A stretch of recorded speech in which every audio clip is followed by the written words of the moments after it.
এখন তো দেখতেছি দেশের নিয়ম নীতি কিছুই ভালো নাই। আমি যখন ডিউটি করি না সালাম মন্দিরা তখনই গান জানিয়ে যায় এই কাঁদবে, আর অভিযোগ শুধু আমারই বেলায়।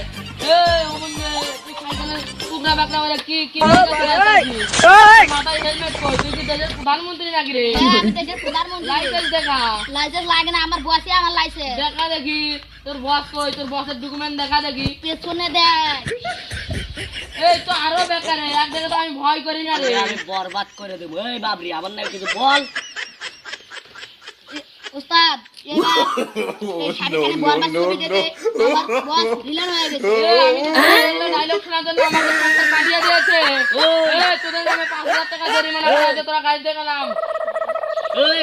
এই বাবরি বসের কাছে ফোন দে, ফোন লাগা লাগা দেখি তোর কোন বল। ফোন লাগা দে। হ্যালো হ্যালো, এই নেতা আমাদের পুলিশ যাচ্ছে। আর ধর পুলিশের চেয়ে কথা বলো। হ্যালো, হ্যাঁ 20,000 টাকা জরিমানা।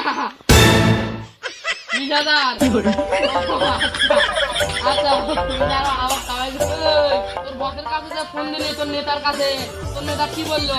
5,000 টাকা আমি ধরছি না, তোর নেতা তো আরো 15,000 টাকা বাড়িয়ে দিল। তুই দে টাকা দে এখন। এটা আমার গাড়ি না, এটা আমার বসের গাড়ি। দেখা তোর বসকে দেখা দেখি। আমার একটু বেশি একটু কথা বলে আসি। বল দেখি। বস এটা আমাদের গ্রামের সলিমুদ্দিন নয়, এটা আইনের লোক প্রশাসন, যেটা ধরলে আর কোনো রাস্তা রাখবে না। এখন গাড়ির ভরসা বাদ দেন আর নেন্টি মারেন আর পালান দেশ থেকে।